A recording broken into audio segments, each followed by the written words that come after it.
না তো মানে আপনি করেন নাকি? না, বেশিরভাগ আমি করি, ও কাটে টেটে দেয়। আর বৃষ্টির দিন হইলে তো ধরেন যে রান্না করে, এই আপনার বৃষ্টি হলে তো পানিতে সব এগুলা নষ্ট হয়ে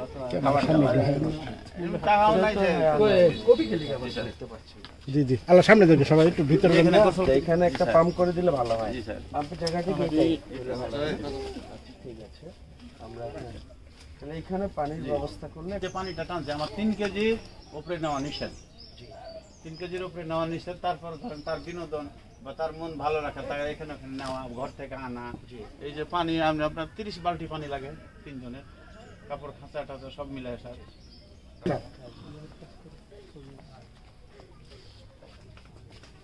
এটা আপনার ঘর না? জি স্যার, এটা আমার শ্বশুরের ঘর। আচ্ছা, এখানে আপনি থাকেন? শ্বশুর দিকে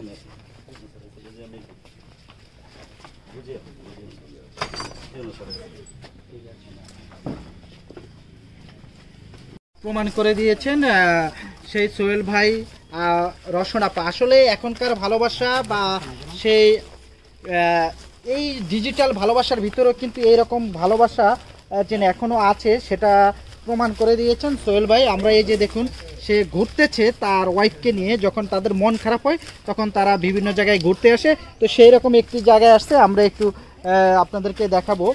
জেনে এই যে একদম আপনারা এই যে দেখুন দৃশ্যগুলো দেখুন, যেন একদম সবুজ শ্যামল এর ভিতরে দেখতে এসেছে সেই দৃশ্যগুলো।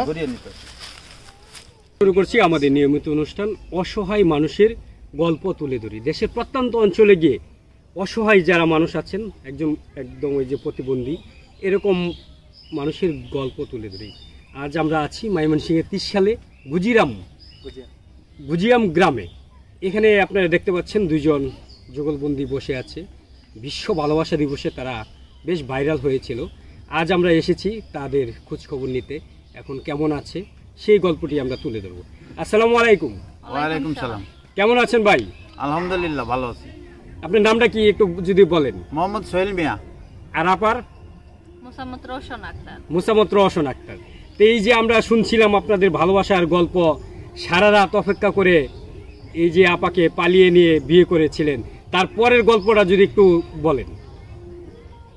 আমি ভালুকা স্ট্যান্ডে থাকি। আচ্ছা।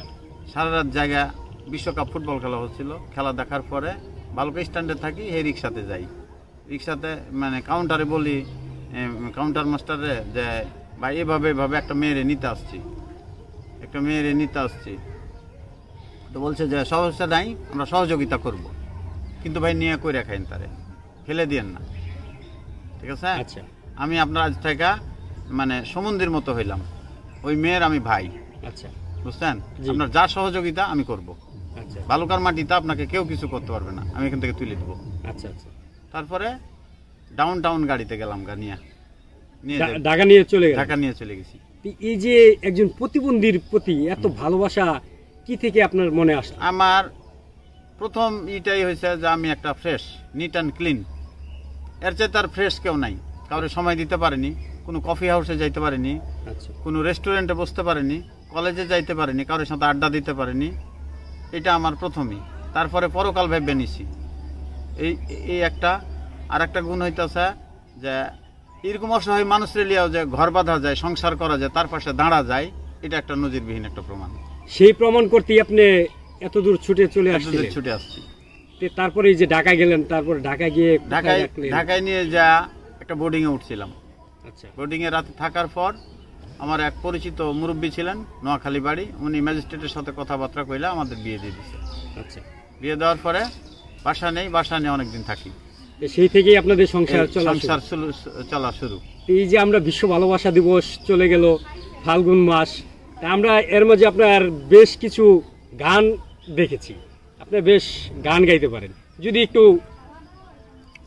আচ্ছা সোহেল ভাই, তো দীর্ঘ 15টি বছর আপনার সে ভালোবাসা, 15 বছর পর এখন আমরা সোশ্যাল মিডিয়ায় দেখতে পেলাম। তো 15 বছরের মধ্যে আপনাদের দুজনের মধ্যে কোনো খুঁটিনাটি ঝগড়াঝাটি হয়েছে কোনো বিষয় নিয়ে? অনেক হয়েছে, কিন্তু এটা ক্ষণিকের। যদি বাইরে হয়, রাত্রে ঘরে গেলে শেষ। যদি কোনো কাজ বসতে কাজের মাধ্যমে যদি হয়ে থাকে ওই কাজের শেষে শেষ।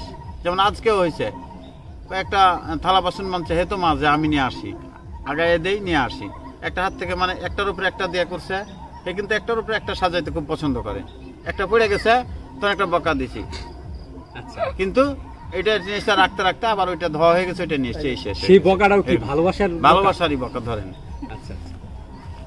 আমি এখান দিয়ে শুনি, এইরকম। ওইখান দিয়ে বাই করি। আচ্ছা, রাগ করে কখনো ভালোবাসার মানুষকে দূরে কখনো সরিয়ে দিয়েছেন? না, রাগ করে সরিয়ে দেওয়া না। আমার ফ্যামিলিতে বা যে কোনো মানুষের যদি স্বামী স্ত্রী হয়, মরিচ ভর্তা ফেজকাইটা কাঁচা মরিচ বা শুকনা মরিচ দিয়ে যদি ডইল্লা ভর্তা বানায় এক প্লেটে খায়া একদিকে মুখ করে সয়, এটা বড় সুখ। আর যদি কোরমা পোলাও বিরিয়ানি খায়া যদি দুজনে যদি মনন্তর থাকে, একদিকে দুই দিকে মুখ একদিকে পিট করে সয়, এই সুখ, এটা সুখ না। আমাদের মাঝে ভর্তা খায়া একদিকে মুখ করে এক বালিশে মাথা দেওয়া শহর সুখ আছে। আচ্ছা সোহেল ভাই, আপনি তো রাজশাহী পড়ে আছেন, কি এই আপার জন্যই? শুধু এর জন্য, আমার মেয়ের জন্য।